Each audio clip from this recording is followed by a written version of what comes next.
What's going on, guys? Welcome to another Lifestyle of Eden podcast. I'm your host, Nick Tognietti, and today we're going to discuss weight loss resistance. This is a really popular topic no matter who you are, honestly, because the reality is this. As of 2023, scientific literature came out that said that 93% of the United States of America is metabolically diseased, right? So when we talk about metabolic, we're talking about mitochondria. We're talking about a plethora of systems that utilize mitochondria in order to produce all forms of energy. So, focus, right? Energy, sleep, sex drive, being turned on, being attracted to something, motivation. This also includes fat loss. Remember, fat loss is not a separate thing. Fat loss is just your mitochondria's ability to uptake sugar and fat and to be able to burn it and use as energy and being insulin sensitive through low inflammation, right? So it's not like, well, what about weight loss? No, no, no. Weight loss is a part of your mitochondria. Like you don't lose weight except through your mitochondria, right? Your cells have to be able to burn body fat, but you have to be sensitive with insulin to where you don't store sugar and glucose at such a high level that turns into body fat. Triglycerides get high, things of that nature, right? But as of 2023, this study came out. Now, granted, this wasn't a problem starting in 2023. It was just whenever the official stat came out. So we've had weight loss resistance for a long time where people have not been able to lose weight well for several years, 5, 10, 20, 30 years.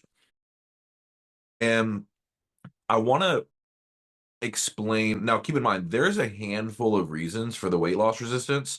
So, for example, if you have a cortisol issue, you're going to have weight loss resistance. If you have chronic inflammation and autoimmune, you're going to have weight loss resistance. If you have gut issues, you're going to have systemic inflammation, insulin resistance, and weight loss resistance. If you're not sleeping, you're going to have weight loss resistance. If you're having if you're going into menopause and your hormones are imbalanced and you're inflamed, you're going to have weight loss resistance. If you have a hypothyroid and blood sugar dysregulation, you're gonna, right. So I mean, I could list 30 different ways that you're gonna have that, and those are true, right? What I'm about to explain today when it comes to pesticides, herbicides, fungicides, and seed oils doesn't replace all of those realities, okay? But it is a major reality, major, not. No, I think that plays a pretty big role. No, no, no, no, no, no, no, no. Major in all capital letters with 3 underlines underneath it, and in all bold letters, major. I want to discuss pesticides, herbicides, fungicides, and seed oils, what they're doing at a molecular level, and what I have actually done with clients to prevent this from actually accumulating.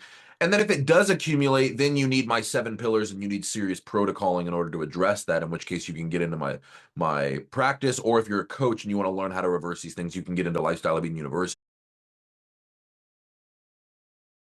Excuse me. So let's explain this because there's a book, and I'm going to be honest with you, I can't remember the name of it. It's at my Me and Erica have 2 homes. It's at my home in Houston. I'm currently in Missouri right now. But at my home in Houston, I have a book that was written by a doctor, and I'm totally forgetting what the title of the book was called. It might have been weight loss resistance or something, or the fat loss fix, I think. Actually, you know what? I think that's what it was, the fat loss fix. And in the introduction and in chapter 1, she scientifically proved what I have been saying anecdotally for a couple of years now. I've been preaching this and nobody has really been listening. And then she came out with this. And then now all of a sudden people are like, wait a second, there might be some validity to this. And I'm like, are you freaking joking me? Whatever. So anyway, what I started noticing was, well, number one, all of our foods are micronutrient deficient, which is a problem. Even our organic foods are deficient in micronutrients, which is one of the top reasons, debatably top 2, for all chronic disease in the United States of America. But then they're covered in herbicides, fungicides, pesticides, and then in restaurants, they're covered in seed oils. And even not in restaurants, when you buy healthy food, look at the back of them, and a lot of them will have seed oils in it, right? And so you want to know something funny? When Erica and I were in Italy, she posted this thing, this meme that it was like a deer speaking, and it said, "Humans are the only race on the planet that sprays chemicals on its food so that animals and insects won't eat it, and then they eat it themselves. And I'm like, literally, make it make freaking sense. It's so true. We poison our food so that other animals won't eat it so that we can sell it, and then we give it to people to eat. It's a money game. That's all it is. It's freaking witchcraft. And so pesticides, herbicides, and fungicides and seed oils. So when you eat these things, when you ingest them, they're loaded on our fruits and vegetables, right? When you ingest these things, where do these four chemicals go, right? Where do they go? They go into your adipose tissue, which is, for those who don't know, that's your fat tissue. All of your fat, that's adipose. That's where they get stored because your body can't metabolize it and handle it, right? So what does it do? It says, hey, well, we can't freaking deal with this crap. So let's just toss it in our reservoir. So we're going to put it in our fat tissue. Your fat tissue is loaded with just unhealthy molecules and chemicals many times in the United States, unfortunately. You can have healthy fat and like fatty acids and things of that nature, like from omegas and whatnot. But whenever you start to load up on the way that we do here in the United States, now your fat tissue is just totally disgusting. It's an abomination essentially on your body and chemically speaking. And so here's what happens. When you start dieting or saying, hey, I want to work out, I want to start sleeping right, I want to start honoring the 7 pillars, I want to start eating cleaner and burning body fat, what happens? Well, your mitochondria are responsible for burning body fat. How? Well, number one, when you eat sugar, metabolizes the sugar, but then it switches over to body fat. That's what we call metabolic flexibility, where you can go back and forth, sugar, fat, sugar, fat, sugar, fat. When you eat versus in between your meals, when you eat versus in between your meals. This is what you should be able to do. When you are in a high cortisol state, though, you're metabolically inflexible to where even in fasting, your body doesn't burn body fat. It turns your muscle through gluconeogenesis into sugar, and it just burns sugar. So you actually lose muscle and you still gain fat. But that's metabolic flexibility. But whenever you're flexible, what happens is your body fat will start releasing because it's about to start melting from your body. So it's releasing the chemicals that are found within your fat tissue. Well, what's inside of that fat tissue? All the herbicides, pesticides, fungicides, and seed oils. So then when your mitochondria go to burn that all of those chemicals that and the fatty acids that are being released from your body fat, your mitochondria get damaged. They get inflamed and they get diseased because they are getting plagued by pesticides, herbicides, fungicides, and seed oils, things that it cannot properly burn up and metabolize. So, as a protective response, like I said, this is all in that book. This doctor comes out with it scientifically and physiologically proven it. But I had been saying this for years because I found it through my own studies and anecdotal evidence, and as well as other scientific literatures. But it had just never come out as in depth as this person put it in to play. But what happens is your mitochondria then go into fight or flight mode as a protective mechanism and say, hey, you know what? We don't really want to burn body fat anymore because every time I burn body fat for, I'm going to use myself, every time I burn body fat for Nick, I get nailed with all of these chemicals. So I know what I'm going to do. I'm not going to burn fat anymore. I'm only going to burn sugar. And this is how you become what's known as a sugar burner, meaning your body will only burn sugar. So what does it have to do? It has to convert everything into sugars, and it starts with your muscles. So you start losing muscle, and now you have weight loss resistance. You're not burning body fat anymore. So when this happens, this is why I tell people you have to eat organic, even though there are some things sprayed on it.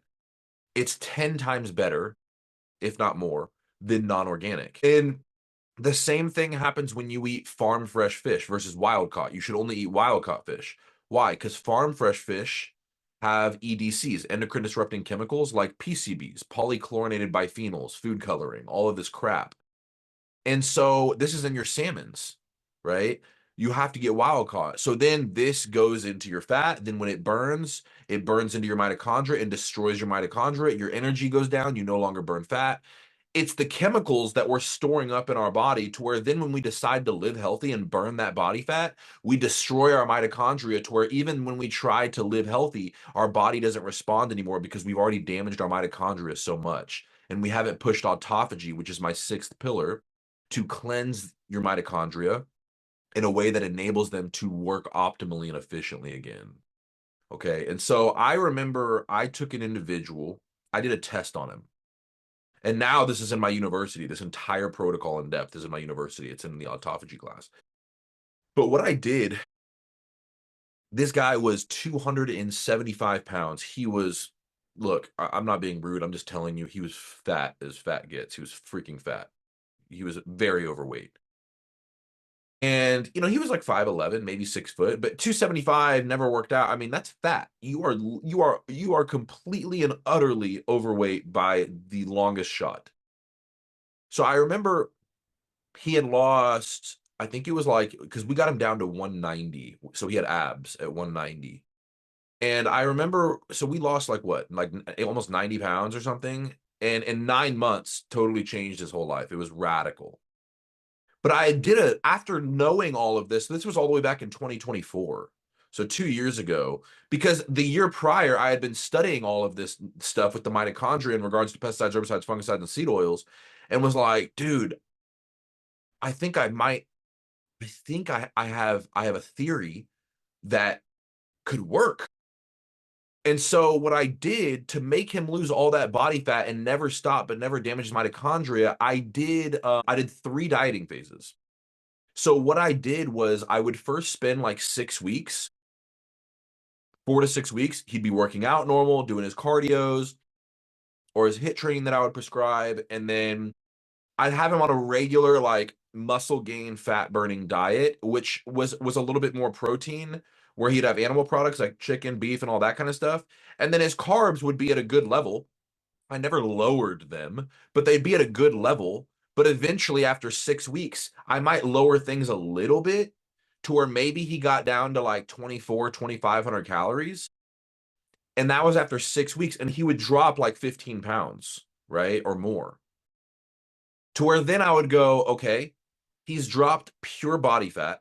15 pounds of pure body fat is melted off of him. He's probably released 30 years worth of chemicals in his body, sitting in his body. He was so overweight. So what did I do? I go, I need to now push autophagy to protect his mitochondria from any damage that has happened before too much damage accumulates so that then I can put him back into constant dieting phases. So what I did was I'd go like 4 to 6 weeks dieting him down. His calories would drop a couple hundred. And then I would flush him. I would do my flush protocol, which is a diet that gets him back up automatically to over 3,000 calories. So his metabolism and thyroid stay through the roof. He's never hungry, but it's excessively low protein, high antioxidants and high anti-inflammatory. Antioxidants is to neutralize any free radical damage or oxidative damage that's been done to the mitochondria. And the low protein pushes autophagy. Why? Because you suppress 4 amino acids that are responsible for mTOR, which is methionine, phenylalanine, leucine, and tyrosine. You lower those 4 and you start pushing autophagy. So now he's pushing autophagy. I got his calories back up to a high baseline and I do that for 2 weeks. And then I would go 4 weeks. I'd go 2 to 4 weeks doing plant-based. Why? For 2 reasons. Number one, he's still going to stay in autophagy on plant-based because now the protein's even lower than it was on the flush. But I'm able to keep his metabolism crazy high because on plant-based, you have hardly any saturated fat in the bloodstream. So the insulin sensitivity is so high, the recovery is so high that he's burning so much body fat. I'm still keeping him over 3,000 calories. So I'm keeping his metabolism up on high food, and I'm pushing autophagy to clean out any damage to the cells that was done. Then after like 2 to 4 weeks, now we're like 6 weeks past doing the typical dieting, and he's still dropping weight. He'll drop weight on the flush. He drops weight on the plant-based diet. It's a great way to lose weight. I do it with a lot of clients, actually. So he's by this point now, we're another 6 weeks in, and he's dropped like another 15 pounds to where then I go, okay, great. I have them at a high baseline of calories to where now I have something to drop from if I want to start dieting him again. So then I put him back on a typical training diet for like chicken, beef, some carbs, things like that. And I would go another 4 to 6 weeks, lowering his carbs just a little bit. He'd drop back down to like 2,400 calories. He would drop another 10 to 12 pounds. And I'd go, okay, great. We haven't accumulated too much damage. It's been just 4 more weeks worth because of how much fat he's losing. I'm going to go back to the flush. I'm going to flush his liver, flush out toxins, and push autophagy to start cleaning out the cells that are getting damaged. And then after that, after the liver's cleaned up, boom, go 2 to 4 weeks of plant-based, and he's still losing weight. The calories are back up to over the 3,000 baseline. I did that over 3 times, about 3 whole times. So each phase might have been a little bit longer. The flush was never longer than like 2 weeks, but the plant-based I might do like 4 to 6 weeks.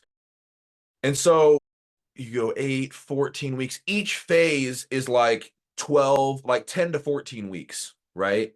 One whole cycle of all three of those is like 10 to 14 weeks. And the results just, they never stopped. For 9 months, he just kept dropping weight radically, easily, keeping his calories up because all I did was make sure metabolic and mitochondrial flexibility remained at the highest level. And then I remember in September of 2024, he was like, dude, Nick, this has been freaking awesome. I'm going to just keep doing this on my own now. And then he didn't work with me anymore. So he just kept going and doing what he was doing. He was still killing it. And so weight loss resistance is super critical, but it's a way more complex to prevent and reverse than I think the public knows. The problem is in the United States, we don't learn this stuff. And it's not that in the blue zones they learn it. It's that in the blue zones, they're naturally eating the diet that I was moving him to, which was more plant-based, more flush-based diet, to where toxins are always leaving. You're having high fiber, high antioxidants, high anti-inflammatory, omega-3 and omega-9 oils like coconut oil, extra virgin olive oil, organic, all of these things, to where they don't ever come across these problems. And we know that not because they're in the best shape. If you look at people in the blue zones, it's not like they're shredded and it's not like they have all this muscle. They're just not fat, right? They're just not overweight. They're healthy. But the reason we really know that is because they don't have cancer, dementia, or diseases. And that's what metabolic inflexibility brings. Fat loss is just a symptom of you being diseased. So, like getting PCOS, endometriosis, thyroid, like they don't get those things, right? And if they do, it's at a very, very, very, very low rate. So that's the real proof behind the fact that their mitochondria is really staying healed and preventing anything, which is why I call the 7 pillars that I founded the 7 pillars of disease reversal, prevention, and longevity. And so, like I said, I have an entire class protocoling this entire thing out. It's in my autophagy class in the university. And this teaches people how to do things optimally and preventatively. Could I have dieted that individual instead of 4 to 6 weeks? Could I have done it for 8 weeks, 10 weeks, 12 weeks, 16 weeks? Sure, you can get greedy, but I don't want to get greedy. I want to get preventative and I want to have long lasting results that never slow down or stop. And so I counted my wins after 4 to 6 weeks and said, hey, now it's time to do this. But like I said, even when I would raise the calories to the flush and then the plant based, they're still dropping 10, 15 pounds during that time. They never stop.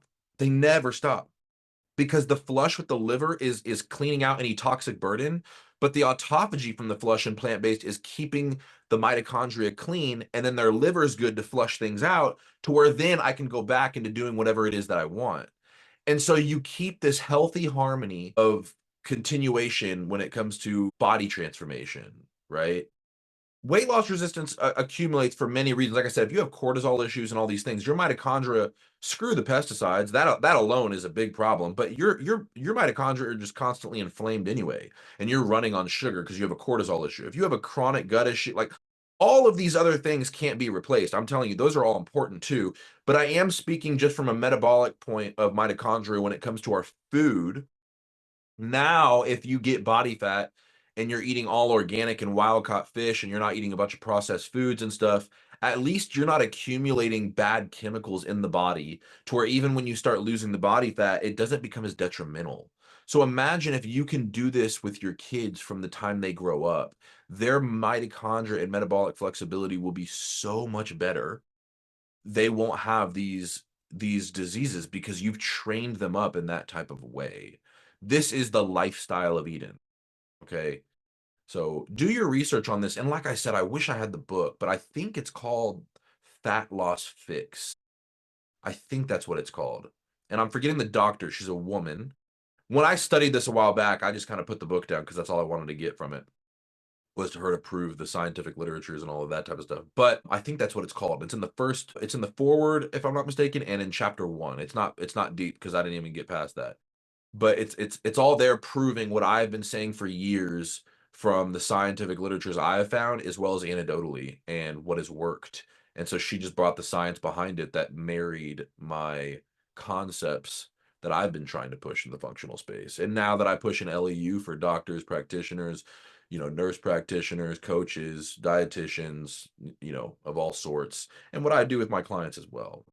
I hope that this helps. I hope that this is enlightening and starts to connect some dots and paint some pictures that you didn't really put together beforehand. Or maybe you did, and this kind of just confirms some things for you. But either way, I hope that most importantly, it helps fruitfully in your life, as well as your clients' lives, or in your life if you're dealing with any illness and you need help, then obviously you can reach out into my practice and get a hold of us. So thank you, and stay tuned for the next episode.